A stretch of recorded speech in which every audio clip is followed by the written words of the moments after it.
میں بات کر رہا ہوں کہ اجلاس شروع ہونے سے پہلے ہماری پارٹی نے کہا کہ آپ ہمیں وقت دیں پوائنٹ آف آرڈر پہ. تو آپ کے پاس اور بھی تو فورم ہے نا آصف صاحب, کل آپ کا اجلاس ہوگا, جو سیشن سٹارٹ ہوگا, آپ کے پاس وہ فورم ہے, آپ کے پاس آگے کا فورم ہے, حکومت کی کارکردگی پہ آپ اس وقت بھی بات کر سکتے ہیں. میری بات سن لیں, لیٹ می کمپلیٹ.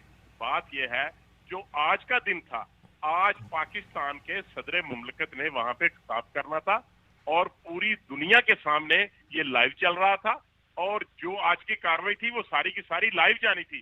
اس لیے یہ بات طے ہوئی تھی کہ ہم آپ کو وقت دیں گے اور اس کے بعد صدر کی مملکت کا خطاب ہوگا, اور یہ حکومتی پارٹی نے اپنی جو طے کردہ باتیں تھی ان سے انہوں نے روگردانی کی, اور میں یہ سمجھتا ہوں کہ یہ پارلیمانی روایات کے خلاف ہے. ان کو ایسا نہیں کرنے دینا چاہیے تھا. کیا کرنا تھا؟ 5 منٹ کے لیے تقریر کرنی تھی نا ہماری لیڈرشپ نے, اور کیا ہونا تھا؟ کوئی ایسی بات نہیں تھی. لیکن آپ لوگوں نے تو پہلے یہ بات کی تھی کہ ہم اس خطاب میں پرامن رہیں گے, کوئی احتجاج نہیں کریں گے. اس لیے پرامن رہیں گے کہ پہلے ہمیں موقع دیں گے. یہ رولز آف بزنس ہے, اس میں یہ طے ہے کہ آپ نے ہمیں پہلے موقع دینا ہے اور اس کے بعد آپ کو ہم بالکل انٹرپٹ نہیں کریں گے. لیکن پھر بھی ہم نے ان کو انٹرپٹ نہیں کیا. ہمیں ان کو خطاب کو وہاں پہ لوگوں کو اور پوری دنیا کو یہ نہیں دکھایا کہ ہمیں بات نہیں کرنے دی گئی, جس طرح کی پہلے ان کی روایات تھی کہ یہ ایجنڈے کی کاپیاں پھاڑتے تھے. آصف صاحب آپ ہمارے ساتھ موجود ہیں اس وقت اسٹوڈیو میں, ہمیں این کیو ایم کے رہنما ہیں ساجد احمد صاحب, وہ ہمارے ساتھ موجود ہیں. ساجد صاحب بھی ہمارے ساتھ شامل گفتگو رہیں گے, آپ بھی ہمارے ساتھ ٹیلی فون لائن پر رہے گا. ساجد صاحب, جیسے میں نے بتایا کہ نئے پارلیمانی سال کا آغاز ایک روایت ہے, ویسے تو اس کی اہمیت کچھ نہیں ہے. ایک جو خطاب کرتے ہیں صدر مملکت, وہ ایک روایت کے حساب سے کرتے ہیں. اب یہ جو کہہ رہے ہیں کہ جی ہمیں موقع نہیں دی گیا نون لیگ والے, کہ ہمیں پہلے خطاب کرنے کا موقع دیا جاتا, کیا اس طرح کا کوئی رول ہے کہ پہلے صدر کے خطاب سے پہلے آپ اپنے کوئی کنسرن یا اپنے تحفظات یا اپنا موقف بیان کریں؟ بسم اللہ الرحمن الرحیم. السلام علیکم. میرے خیال میں 10 سال میں بھی ایم این اے رہا ہوں, اور میں نے وہاں پر 10 سال میں یہ دیکھا ہے کہ یہ رولس اینڈ پروسیجر کے اندر یہ چیز نہیں ہے. ٹھیک ہے کہ پریزیڈنٹ کے خطاب سے پہلے کوئی اپنی ڈیبیٹ کرے, اپوزیشن لیڈر ہو یا ایکس وائی زیڈ کوئی بھی ہو. اچھا, آج سے پہلے مختلف اسمبلیوں کے اندر پرویز مشرف صاحب نے خطاب کیا, وہ 1 یا 2 مرتبہ کر سکے, ان کو پھر خطاب کرنے نہیں دیا گیا. اچھا, یہ بالکل اگر یہ بات یہ کہہ رہے ہیں کہ ہماری پی ٹی آئی سے بات ہو گئی تھی, انہوں نے اوکے کر دیا تھا, میرے خیال میں مجھے اس بات پہ یقین نہیں آ رہا, کیونکہ اسپیکر کا کام یہ ہوتا ہے کہ رولز کو فالو کرنا, ٹھیک ہے نا, اور رولز کو فالو کرتے وہ اسمبلی کے رولز اینڈ پروسیجر کو چلاتا ہے, اسمبلی کو چلاتا ہے, اور وہاں ڈیبیٹ ہوتی ہے اس کو چلاتا ہے. میرے خیال میں یہ دن وہ ہوتا ہے کہ جس دن بری فوج, بحری فوج, تمام اس کے سربراہان پارلیمنٹ کے اندر موجود ہوتے ہیں, سفارتکار موجود ہوتے ہیں, اور وہ اسپیشل دن ہوتا ہے صدر کے خطاب کا. تو میرے خیال میں آج تک پارلیمانی روایت کے اندر آج تک, شاید مجھے نہیں پتا, ہو سکتا کبھی ایسا ہوا ہو, لیکن آج تک کبھی ایسا نہیں ہوا کہ صدر کی اسپیچ سے پہلے کسی نے اپنی اسپیچ کی ہو, اور میرے خیال میں یہ کوڈ آف کنڈکٹ کے خلاف بھی ہوگا, اور اسمبلی کی تاریخ میں شاید کبھی ایسا نہیں ہوا ہے. اچھا, اس خطاب کے اندر صدر پارلیمنٹ کو رائے دیتا ہے, حکومت کو رائے دیتا ہے, اپنے آئیڈیاز دیتا ہے, ملک کو موجودہ صورتحال کے نکالنے کے حوالے سے, نئے پروجیکٹ کے حوالے سے کس طرح ملک کے اندر کام کرنا ہے. صدر کا بیسیکلی کام بھی یہ ہوتا ہے. تو یہ روایت کبھی بھی نہیں رہی ہے کہ صدر کے خطاب سے پہلے وہ خطاب کرے. وہ الگ بات ہے کہ اپوزیشن احتجاج کرتی ہے, اپنا احتجاج ایسے موقع پہ ریکارڈ کراتی ہے, اسمبلی سے واک آؤٹ کرتی ہے, اس کا بائیکاٹ کر دیتی ہے, صرف احتجاج ریکارڈ کروانے کے لیے کہ اپوزیشن وہاں موجود ہے, اپوزیشن اپنی پریزنٹیشن کو شو کرنے کا ایک بس شو کرتی ہے, اور کچھ نہیں. ٹھیک ہے آصف صاحب, اب یہاں پر میں بھی کنفیوز تھی, ساجد صاحب نے بھی اس بات کو کلیئر کر دیا کیونکہ وہ ایم این اے بھی رہ چکے ہیں. رول کے خلاف ہے, رول اور پروسیجر جو پارلیمنٹ کا ہے اس کے خلاف ہے کہ صدر مملکت کے خطاب سے پہلے یا بعد میں آپ اپنا کوئی موقف یا اپنا کوئی احتجاج ریکارڈ کروائیں. دیکھیے, میں بڑی سمپل سی بات ہے, میرے بھائی نے جو بات کی, انہوں نے اپنی ہی بات کر کے, اور لاسٹلی جو انہوں نے یہ کہا, انہوں نے اپنی ہی بات کو انہوں نے اس کی خلاف ورزی کر دی اور اس کو غلط ثابت کر دیا. یہ انہوں نے خود کہا, انہوں نے یہ اپنی پریزنس شو کرنے کے لیے احتجاج کا حق ہے, وہ واک آؤٹ کر سکتی ہے, وہ بائیکاٹ کر سکتی ہے, یہ انہوں نے کہا ہے ساجد صاحب نے. پارلیمانی روایات ہیں جو وہاں پہ اپوزیشن جو ہے وہ اپنا احتجاج ریکارڈ کراتی ہے اور واک آؤٹ کرتی ہے. یہ انہوں نے کہا. بھائی کس لیے وہ واک آؤٹ کرتی ہے اور کس لیے وہ اپنا احتجاج ریکارڈ کراتی ہے؟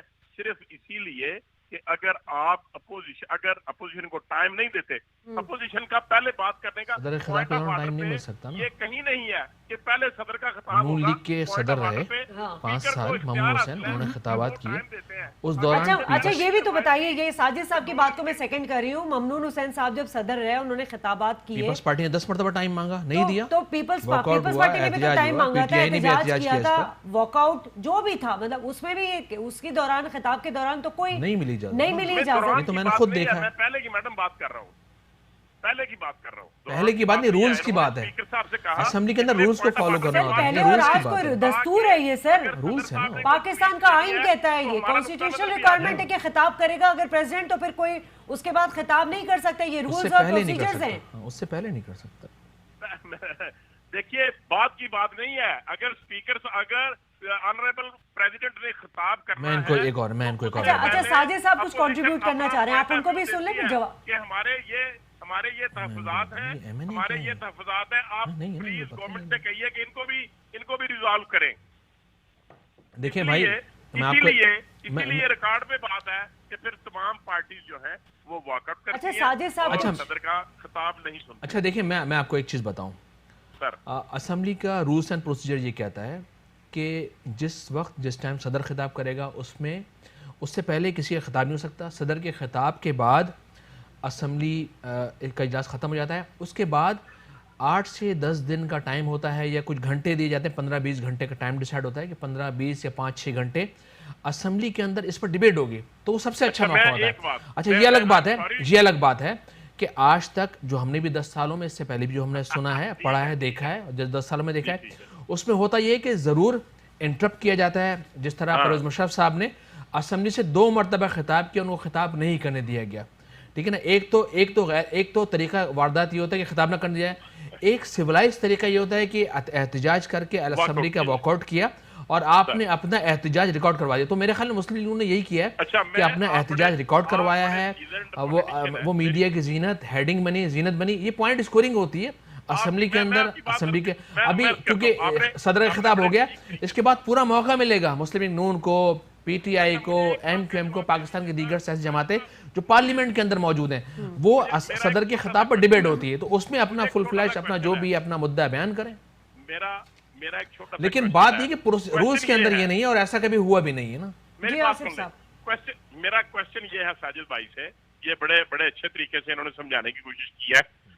میرا کوشچن یہ ہے کہ کیا جب اسمبلی کا اجلاس شروع ہو جائے تو اپوزیشن پارٹی کو پوائنٹ آف آرڈر پہ بات کرنے کا صدر کے خطاب میں نہیں ہوتا، حاصل ہے کہ نہیں ہے؟ صدر کے خطاب کے سے پہلے نہیں ہوتا، صدر کا خطاب ہو چاہے دنیا کے نہیں ہوتا، یہ نہیں ہوتا، یہی تو نہیں ہوتا، یہ شاید آپ کو صاحب یہاں پہ لا علم ہے میرے خیال میں، آپ آپ کی نالج ذرا نہیں ہے، اس سے لا علم نہیں ہے۔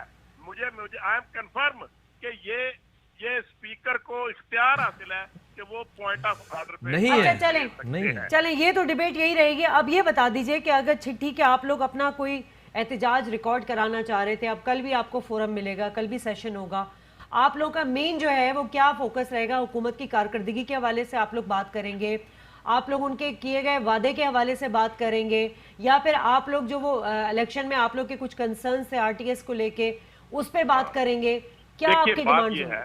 دیکھیے ہم تمام جو اس وقت گورنمنٹ کے ایشوز ہیں، جو عوام کے ایشوز ہیں، جو انہوں نے کنٹینر پہ بیٹھ کے جس طریقے سے یہ بات کرتے تھے، آج بھی عمران نیازی صاحب اسی طریقے سے اپنے آپ کو کنٹینر پہ کھڑے ہو کے تصور کرتے ہیں کہ وہ ویسے ہی اور اسی سٹائل میں بات کر رہے ہیں۔ کبھی بھی ہم نے یہ نہیں سمجھا اور کبھی بھی انہوں نے یہ نہیں سمجھانے کی کوشش کی کہ وہ ایک بقول بلاول بھٹو زرداری کے کہ وہ سلیکٹڈ پرائم منسٹر ہیں، اس لیے کہ انہوں نے کبھی بھی اپنے سٹائل سے یہ باور نہیں کرایا کہ وہ ایک سلیکٹڈ یا الیکٹڈ پرائم منسٹر ہیں۔ وہ اپنے آپ کو آج بھی اپوزیشن میں سمجھتے ہیں، ان کو آج بھی یقین نہیں ہے کہ وہ اب الیکٹڈ پرائم منسٹر ہیں، نمبر 1۔ نمبر 2، ہم دوسری جو سب سے امپورٹنٹ بات ہے، ہم ان سے یہ کہیں گے کہ ایک پارلیمانی کمیشن جو ہے، جو یہ الیکشن چوری ہوا ہے، جو ووٹ کا تقدس پامال ہوا ہے، جو پاکستان کی تاریخ کا ریل الیکشن ہے، اس کے اوپر پارلیمانی کمیشن بنایا جائے۔ یعنی آپ وہی بات سیکنڈ کریں گے شہباز شریف کی جب انہوں نے کہا تھا کہ ہم جو ہے وہ پارلیمانی نظام چلنے نہیں دیں گے، اور ہم احتجاج ریکارڈ کراتے رہیں گے کیونکہ آپ کو جو ہے آپ کو جو الیکشن پر جو آپ کو کنسرنز ہیں جی جب تک یہ پارلیمانی کمیشن اناؤنس نہیں کریں گے ہم اپنا احتجاج پارلیمانی حدود کے اندر رہتے ہوئے ریکارڈ کرواتے رہیں گے اور یہ ہمارا جمہوری اور آئینی حق ہے جو کانسٹیٹیوشن نے ہمیں دیا ہے۔ کل کے فورم پہ آپ لوگ کا احتجاج کیا ہوگا؟ ٹی او آرز پہ بات ہوگی، پارلیمانی کمیشن جو خان صاحب نے بات کرنے کی بات کی تھی اس پہ بات ہوگی، کیا آپ لوگ کا احتجاج ہوگا؟ انہوں نے کہا کہ میں تو سارے حلقے کھلوانے کو تیار ہوں، لیکن اپنا حلقہ جو جہاں سے سعد رفیق صاحب کو اب یہ دوبارہ انہوں نے سیٹ چھوڑی ہے وہاں پر تو کھولنے کو تیار نہیں ہے۔ کم از کم اپنے حلقے تو کھلوا دیں جو کراچی میں جہاں سے میاں شہباز شریف صاحب کو ہرایا گیا ہے، کم از کم وہ حلقہ تو کھلوا دیں، اور دوسرے جو امپورٹنٹ اس طرح کے حلقے ہیں وہ، لیکن یہ کہتے کچھ ہیں، یہ یوٹرن خان ہے، یہ اب تو آپ لوگ نے تو پھر بھی بہت جلدی ڈیمانڈ کر لیا آصف صاحب، عمران خان صاحب تو 4 سال تک 4 حلقے کھلوانے کی بات کرتے رہے، آپ لوگ تو پھر بھی بہت جلدی آ گئے میدان میں۔ یہ تو نہیں نہ کہا تھا کہ ہم کھولتے ہیں، یہ تو کہتے ہیں کہ کھولتے ہیں، کھلواتے ہیں، ہمیں کوئی اعتراض نہیں، لیکن کھولنے بھی نہیں دیتے، کھلواتے بھی نہیں ہے۔ بات یہ ہے کہ ان کے زبان پہ ہے اس پہ عمل درآمد نہیں ہے، اور آج جو بات کرتے ہیں اگلے دن اس سے یو ٹرن لے لیتے ہیں، اسی لیے تو یو ٹرن کہتے تھے، اب تو کہتے ہیں یہ راؤنڈ اباؤٹ ہے، سمجھ نہیں آ رہی یہ کہاں پہ کھڑے ہیں، کس جگہ پہ کھڑے ہیں۔ جہاں پہ آپ لوگ حکومت چھوڑ کے گئے وہاں پہ کھڑے ہیں خان صاحب۔ آج دیکھیں نا قومی خزانے خالی ہو چکے ہیں، آج اندرونی بیرونی چل، آپ لوگ بھی جب آئے تھے آپ نے بھی یہی بات کی تھی کہ آج قومی خزانے خالی ہیں، آج یہ مسئلہ لوڈ شیڈنگ ہے، توانائی بحران ہے۔ میری بات سن لیں، اگر یہ پرائم منسٹر بننے کی بات کرتے تھے تو کیا ان کو پتا نہیں تھا کہ خزانے خالی ملتے ہیں اور خزانہ خالی کو ہی ہم نے چلانا ہے، اسی خالی خزانے سے ہی ہم نے ملک کو چلانا ہے؟ اس کی پہلے بھی یہی روایت ہے، کیا ہم کوئی پیسے کوئی نکال کے بینک سے لے گیا ہے؟ جب ہم نے حکومت چھوڑی تھی 31 مئی کو تو پھر دیکھیں اس وقت کتنے پیسے تھے اپنا خزانے میں، اور ابھی بھی اربوں ڈالر 18 ارب ڈالر کا جو فارن کرنسی ہے وہ پڑا ہوا ہے، اور یہ جھوٹ بولتے ہیں، ان کو شرم آنی چاہیے، یہ جھوٹ بولتے ہیں کہ خزانے خالی ہیں، 18 ارب کے ایسٹس پڑے ہوئے ہیں، 18 ارب ڈالر کے، یہ کیسے کہتے ہیں خزانہ خالی ہے؟ اچھا ابھی ہمارے پاس پی ٹی آئی کی کسی کی نمائندگی نہیں ہے، وہ یہ جواب تو ہے وہ وہی دیں گے، کیونکہ میں تو نیوٹرل ہو کے پروگرام کروں گی نا، میں تو وہی بات کروں گی کہ جو فگر وہ عمران خان صاحب نے بتایا کہ ہم پہ 30,000 ارب ریکارڈ پہ کر لیں، جی 18 ارب ڈالر کے ایسٹ پڑے ہوئے ہیں اندر، اور یہ کہتے ہیں خزانے خالی ہیں، ان کی جیبوں میں بس پیسے جائیں گے۔ آج جو انہوں نے کیا، جو کہتے تھے کہ ہم اتنے کروڑوں کی گاڑیاں بیچیں گے، آج وہ بیچ تو نہیں سکے، اور اگر جتنی گاڑیاں انہوں نے بیچی ہیں ان کو تقسیم کریں 68 میں، جو 68 گاڑیاں بکی ہیں تو 3,17,000 روپے کی ایک گاڑی بکی ہے، 3,17,200 روپے کی ایک گاڑی بکی ہے، اور یہ کہتے ہیں گاڑیاں نیلام ہوئی ہیں روپے کی گاڑیاں۔ اچھا چلے اتنی سستی ہوتی تو ہم بھی پہنچ جاتے لینے کے لیے آصف صاحب گاڑیاں۔ یہی تو ساری، میں بھی خود پریشان ہوں کہ میں بھی پہنچ جاتا اگر 3,17,250 روپے کی گاڑی مل رہی تھی۔ چلے اچھا جی لاز بتا دیجیے گا کہ آپ لوگ آج خواجہ آصف صاحب نے بھی بات کی کہ حکومت جو رانگ فٹ پر کھیل رہی ہے، تو رائٹ فٹ پر آپ لوگ بھی نہیں کھیلے تھے؟ اپوزیشن کا تو یہی کام ہوتا ہے کہ حکومت کو بلیم دینا کہ جی آپ رانگ فٹ پہ کھیل رہے ہیں، اور یہ ہم تو بالکل رائٹ فٹ پہ کھیل رہے تھے، اسی لیے ہم نے پاکستان کو ترقی کی طرف لے کے گئے، ہم نے جی ڈی پی ریٹ بڑھا دیا، ہم نے لوڈ شیڈنگ کو ختم کر دیا، ہم نے بجلی کے کارخانے لگا دیے، ہم نے پاکستان سے دہشت گردی ختم کر دی، ہم نے اورنج لائن بنا دی، ہم نے موٹر ویز بنا دی، ہم نے بڑے ہم سی تک لے کر کے آئے، ہم نے ایل پی جی برآمد کی، ہم نے یہ سارے کام کیے، ہم کہاں رانگ سائڈ پہ کھیلے تھے، ہم تو کریکٹ کھیلے، اور ہمیں عوام نے ووٹ دیا جس کو انہوں نے چرا لیا، اور ہر جو حلقے جہاں سے انہوں نے میئر آیا ہے وہاں پہ جتنے ووٹ ریجیکٹ ہوئے ہیں، جو ریجیکٹ ہوئے ہیں، اگر وہ ریجیکٹ ووٹ ہمارے پلس کیے جائیں تو ہم جیتے ہیں، کہیں 1000 سے، کہیں 1200، کہیں 700، کہیں 4000 سے بڑھ کے تو ہم ہارے نہیں ہیں، اور یہ ہمارے ساتھ ٹھیک ہے۔ بہت بہت شکریہ آصف باجوہ صاحب، آپ ہمارے ساتھ موجود تھے، بڑی ڈیٹیل میں آپ نے ہم سے بات کی، اور جو کنسرن آپ کو تھے وہ یقیناً آپ لوگ کل جو ہے کل ہونے والے سیشن جو اجلاس ہوگا اس میں آپ لوگ رجسٹرڈ بھی کرائیں گے۔